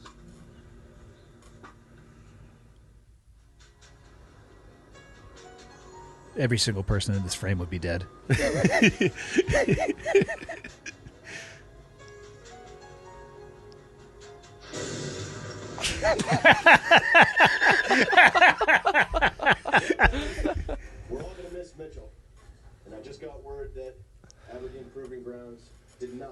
approved the rocket jump. But they have approved a new extreme combat multiplier called the grenade flip. Watch my animation at the end. I could give this to you now because I don't have this anymore. So it could... Oh, maybe I didn't have it. Never mind. I used to have a sweet animation for Cleared Hot Productions. I'm game. Do you know how to make that stuff too? Yeah. In Motion? Or what do you use? Well, I started in Motion back when, because in the mid 2000s, Final Cut was the industry standard. That's what I use Final now. Cut 7, Yep. not 10. It's X. Yeah, X. When they shifted over to 10, everybody jumped ship because they Right. dumbed 10 down. Like 7 was very, very powerful. Okay. And that's where you had Apple Motion, and that's where I started doing motion graphics, but now I use After Effects. Okay. Yeah. So an Adobe suite. Yep. How hard is it to use? It's difficult. I was going to say it probably depends on the complexity of what you're trying to do. It's a new language. The thing is like I learned Photoshop very early on. Like, and knowing Photoshop helped me in everything else. Well, yeah, Because- especially if you're in the Adobe suite line. Yeah. Yeah, that makes sense to me. All right. But DaVinci, I'm going to get you hooked. Why, though? Because I'm going to show you how DaVinci is an editor suite. And when you understand, and there's a couple pieces of hardware that I would want to get for you that's going to make your life, you're going to love it. Well, for clarity, this is like where we do like a camera switch back and forth. Oh, well then, yeah, you don't need it. But I'm interested in what you're saying. Tell me more. Yeah, because here's one of the things I love about DaVinci. So on the bottom of DaVinci is essentially the steps that you take in an edit. So the first one is capture and collect. So that's your scrub. In DaVinci, when you select your folder that has all your clips, it automatically dumps it all into one long clip. And I have a wheel and an in and out button. So like I'm not double clicking on each individual thing and scrubbing through. You're just going through one thing and you're clicking 3 buttons and it's dumping it into your timeline. So it just makes it In that order? So you're kind of like sequentially editing as you're going through? Well, so you do your cut phase. Yeah. So you do your in, out, Capture, cut. done, in, out, done, and it's putting it on the timeline. Then you hit edit. When you're in the editing, it's your general edit timeline. It has your effects, your transitions, your audio, everything. Then Featherlight is version of After Effects. You skip that if you're not doing anything crazy with titling or stuff like that. Then there's a full sound mix like in there. So now you can go through and just focus on your sound, make sure all your levels are good, nothing's peaking, nothing's fucking up, and then deliver. Deliver is just what codec do you want this out, what size do you want it, and where do you want it. Done. What do you think, Michael? That sounds pretty sick. I don't know if we need it. So I we don't edited do a in whole bunch Premiere. of But what if we could get it But what and if then we do had amazing it? things? Yeah, I that'd be changed cool. last year. So I was a Premiere guy from 2000. That's the Adobe suite, right? Yes, 10 to 2022. So 12 years I was in Premiere. And one day, I kept watching videos on DaVinci because I use all Blackmagics. And Resolve for people is listening, Blackmagic. these are Blackmagic cameras, which the DaVinci software actually comes with it. Yeah, it's free. Like you have your full version. Well, that If you ain't buy free. them- If you It buy comes with a Blackmagic. camera. That shit ain't free. Yeah, but to the power of these 6Ks that you have here for the price, Unbelievable. unheard of. Yeah. Like this literally killed Red, I think. Like, I mean, Reds are still awesome, but It's way more accessible. Is this what? yeah, I have the big one, but that's Okay. the add-on one. So if you see to the left there that your big white keys are in and out, Yeah. and then right to the middle right there, it just dumps. You click that button and it dumps whatever you selected the in and out to on your timeline. So and then you just keep rolling the wheel, so you never have to take your hands off. Oh, that sounds. So you nice. can do a rough edit in under like 3 minutes. Okay. What other hardware stuff would you get? For you guys, that would be it. I have the manual color thing, but I obsess over color, so Okay. you can. What big color thing are you talking about? Like DaVinci makes a giant like hardware. It's got all your wheels and everything for coloring. Oh yeah, we don't Film. We Yeah, don't you need want that at all. You wouldn't use I it. don't want that at all. Yeah, that's gnarly. That's insane. But what do you think, Michael? I Should we think it's a good explore the idea. space?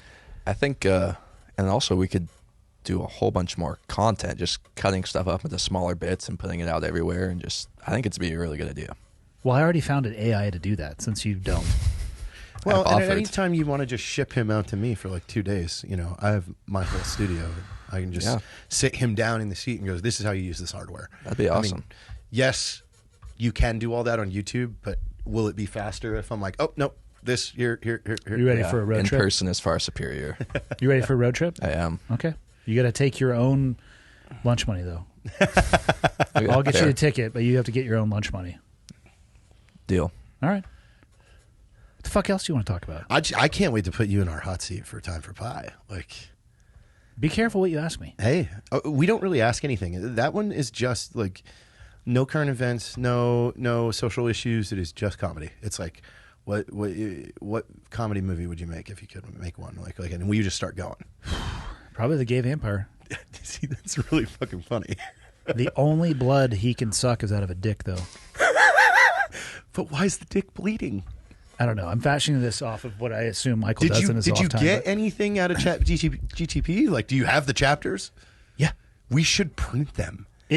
We go to the Chat GPT timeline. It will literally be the first prompt that I put into Why it. don't we put it by Mike and we release the book, and we just put it? We could just put it on Amazon for a print to order, and then By Mike Glover. But then it just shows up in other people also bought. I am into this deep level of subversion. Yeah, he doesn't know until it like starts showing up on Amazon. Like people will start screenshotting of like, Mike, what the fuck is this? And they'll start posting it on Amazon. There are, again, to go back to YouTube's videos of people showing how to write a book a day with Chat GPT, and they upload them audiobook or self-publish. And like it's literally actually, I take that back. It goes Chat GPT to another program that humanizes it, another program that does Like editing scrub. an editing scrub. But what's it called where you use somebody No, you use somebody else's words. It's escaping me right now. Thesaurus? No. What Where are you you get in talking trouble? about? Where you get in trouble for using Plagiarism. Plagiarism. It's a plagiarism check. God, I need some more coffee. Plagiarism check, and then it's packages it and it becomes an audiobook. And the guy's like, yeah, just do this once a day, and eventually people will find something or they won't. Like, its whole goal is to get like Amazon checks. Oh well, I saw a bunch of videos of people that are using AI generated art to make like $20,000 a month by just selling like stationery and shit like that. They just use AI for. You just upload, vectors. And We're in the somebody wrong business. I guess. Or I just think- have an I think AI it's gonna- create that for you. I think it's going to oversaturate so much, though. Those of us that know how to truly entertain will prevail. I think the entertainment aspect of it will always exist. But you and I have a new business, and this is going to make us a lot of fucking money. There's no way AI is going to do that new No, business. not at It all. is they could help us with the script, though. Yeah, it could. Maybe some of the artwork on the walls. We could Yeah. generate some shit. Oh, if we had some hidden, if things were really like, we were talking phase 4, like when it's 20 million a ticket. Like that's the thing. I'm talking Inception. This could drive. I'm talking deep sleep state Inception. Yeah. Like yes. Could you imagine 5 years from now we're running a 3-day like 5-person? It's a $10 million a ticket, And like, you might die. Our waiver is kinda like 70 pages long. Brazilian jungle warfare where someone will get eaten. Fuck. That's my favorite Baker story. Baker Levitt? Yeah. A walking potato? Fucking hearing aids. Still can't hear shit out of him. I know, and he takes all his phone calls through him. So I always just hear ambient noise. I'm like, I'll just see you later. One of my favorite things to do to him is when I know he's with Evan, he'll like text me for information, and I'll ignore his texts and wait for Evan to ask me the same thing and respond immediately. And he'll just be like, "What the fuck, man?" He gets so mad. I know, and that's the problem. I know. I love it. And so I can't help myself. I absolutely can't help myself. We were driving him crazy on our river trip a few years ago because Evan and I invented this thing called horse math. It's where we will start talking to each other loudly around other people about something that like we're in Idaho and we're in a like cowboy convenience store. There's like ranchers in there like buying feed, and I'm like yelling at Evan from an aisle away. I'm like, he was like, "Hey, do we need horseshoes?" I go, "No, you know, like that's why horses sink." And he's like, "What are you talking about?" And I go, "Dude, a horseshoe weighs 26 pounds a piece, and horses have like 64 shoes. That's like 800 pounds of fucking steel." And he's like, "Yeah, you're right." He's like, "Dude, that's why you can't put them on ferries." He's like, "Yeah, we shouldn't take them on ferries. We don't want them to sink." And these cowboys are like, "What the losing fuck their minds? Did I just? Yeah. Horses have 4 to 8 legs, like 64 shoes, 800 pounds of iron." like, Good God. And so we did the same thing on a bus, and Baker was like, "Stop it." We're like, this bus doesn't have enough tires for the amount of people that are going. The bus driver was like, "Excuse me?" She was like, and I go, "Evan, it's 4 people per tire, right? This bus only has 4 tires." I'm like, we need 6 to 8 more tires if we're all going to get on this bus. And she's like, what? People aren't ready for that level of shit. It blows their mind. There's a sophistication to that and a level of idiocy that combined is tough for a lot of people to deal with. I've been begging them to let me do a campaign I call Rocket a Llama. Rocket a Llama? Yeah. So PETA headquarters is in Norfolk, Virginia. Okay. And I want to put like 10 billboards off the freeway right before their exit that's like, Rocket a Llama, coming soon, shoot a live llama with an RPG. And they're like, but like, because it would cause a bunch of you'd have the local news They'd lose out their there minds. like, hey, dude, where are they putting? And then I would like give an address to It like would an go empty national. field. Yes. That would be national. It would be news. everywhere. And then they would find out that it was Black Rifle Coffee that just took out a bunch of fucking billboards to fuck with PETA. And we'd be like, yeah, we're trolls, bitch. You might want to do that through a subsidiary. Yeah. I mean, I don't think it's illegal to lie. I think it depends on the I think we really should dig into that a little bit. Like court of law. It's fucking illegal. I just want that clip right there. I don't think it's illegal to lie. Context really matters in that statement. I mean, you can just say, yeah, we were just kidding. But were we? I mean, that's the thing Evan and I have wanted to do forever. Like we were going to rent like commercial space in Salt Lake City and say like Ming Lee's Handies and Sandies coming soon. Like That's home pretty dope. of the $12 sandwich and hand job. Question is, watch which one costs more? Is it the sandwich or the handy? Oof. I mean, it's split down the middle, I think. Pun intended, I suppose. On that note, we got to get back to the coffee shop and get prepped for fucking Glover to come into town. Well, hopefully he's on time. And hopefully he doesn't have a book about a gay vampire that's online by tomorrow morning. Yeah. We can get some cover artwork. It started to spit that. Well, I can make it now in Midjourney. Yeah. I know the prompts. You know, you can have ChatGPT write prompts for Midjourney. Like it's just AI built on AI. You use it all congruent. Do you think it'll ever be good enough to fool people, like a fully AI generated content? Like it looks real, the movement. Like, Did you listen to the AI Joe Rogan with Donald Trump? No. Go to YouTube, AI Joe Rogan, Donald Trump. So this is completely AI. So again, like you're saying, we're in version 4. Yeah. Watch how close it is in version 4, because it assesses. I mean, it invented this, by the way, like as if Joe Rogan did have a conversation with Donald Trump. The Joe Rogan AI Experience. Train by day, Joe Rogan podcast by night. All day. Episode number 2, and I'm really excited to be here with you today. I have to remind Peter everyone Attia. that every single word in this podcast has been generated by AI using ChatGPT. So this is not me, Joe Rogan, speaking, and these aren't the real voices of the people we'll be talking about. This is just AI technology showcasing what it's capable of. Does it have video too? And let me say, Not yet. It's pretty damn impressive. So Skip it down a little bit. I want to hear Trump's voice. The athleticism, the courage, the power, it's just tremendous. Absolutely. Have you seen the latest match? I have, Joe. I have to tell you. it was- So yeah, it's not 100% there. The way they move. The way This they shit's been around like 40 years. But here's the thing. doing an incredible job. They're talking about the UFC event that Trump was at the other day, so it grabbed something that was relevant to that time frame. So Jesus. it knew to have Joe asking him about being at UFC. It really looks more like a Peter Attia than Joe. One of the biggest social media platforms in the world. How has that impacted your life? Let me tell you, Joe, it's been a tremendous change. Unbelievable. Twitter It's was- definitely nailing the excessive verbiage that he uses. Yeah, but it still just kind of has that monotone computer. Give it a few inflection. more, polish up the software, a few more versions though. Yeah, then this Holy is. shit. And show him the song, the Drake and the Weeknd. I think it's called I found it a while Night ago. something, or you can just type in Drake AI song like that one. That right there, fully foolable. You can't tell that that's not like, and that's what's funny is, yeah, that's it. Does it have a music video? There was. Thinks. They keep taking it down. Somebody did an AI generated music video.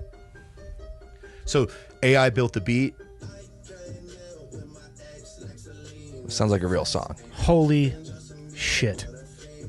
Skip ahead to the Weekend, dude, because like, I don't know where It's like- is. Halfway, yeah, right here.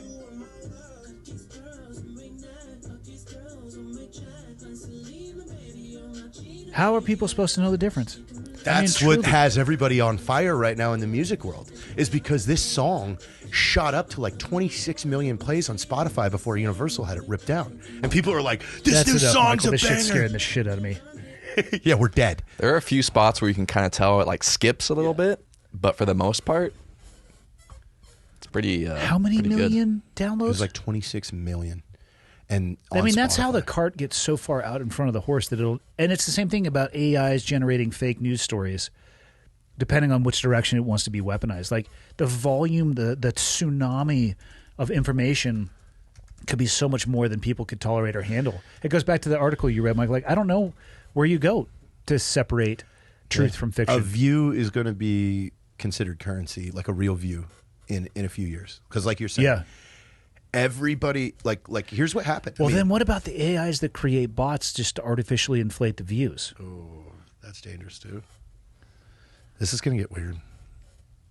Yeah, it is. I'm here for it. Well, yeah. Because we'll be off at a hotel. Fucking, it's an expensive ticket. Anybody out there that wants to take it? What's the name of the experience? Let's end it on that. Let's ideate on the name of the experience. You know, I think that's something we got to discuss for a while, because that's key. We have to have a really cool logo. I mean, it has to be very pristine, like, because it has to. And you'll get one shot at it. I see a feel like the John Wick thing where you open up the coin, because I think like when you book your thing, the invitation is an experience too. Like you It's like get an Apple unboxing. Yeah, you get a hand delivered thing that has wax, like, and it's like it's giving you your orders, like Very John Wickish. Yeah. Did you see the newest one? Yes. It's like eating what's inside of a baby's diaper. It's so bad. It made no sense. I hope they never make another one. I didn't understand why, Any of it? Why, yeah, like Beyond John Wick Un. like why it's did tough. he go to Japan? Like, why did he even go there? It made no sense. Like, Because they were going to come to him either way. okay, whatever. It's I hope there's not a fifth. interesting. I'm pretty sure he told me that there's not going to be You need a to fifth. see Sasu if you haven't seen it yet. I've never even heard of Sasu. Sasu is a must, and I will. Is it better than John Wick? It's That's actually a fucked up question because everything is.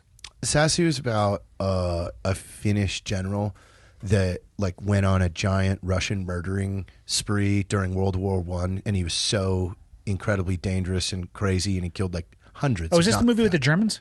Yeah. I've watched it twice. Yeah. I didn't know it was called Sasu. Yeah. Yeah, I watched it once. Where he's the gold. Yeah. He gets gold. Yeah. Yeah. And yeah. he only talks at the, well, spoiler alert, at Yeah. the very end.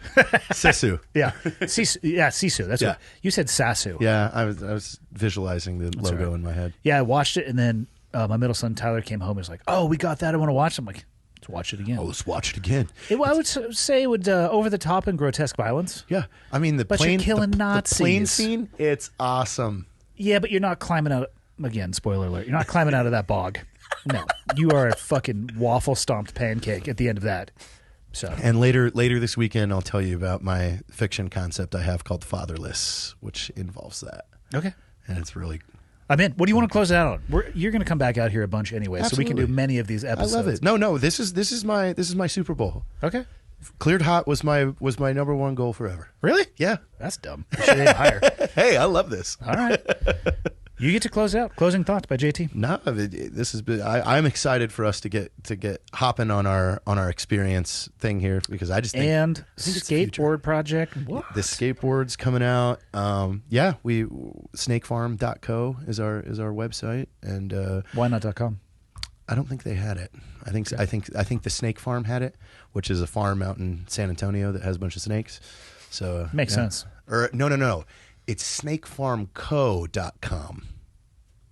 There you go. I had to get That's it going right. to trip some people up for sure. Perfect. And yeah, we can't wait to get you on Time for Pie with me and Caleb, because it is San Antonio? Yep. Cool. Yeah, I'm due for another visit out there. Yes. Cool, man. All right, brother. Take care.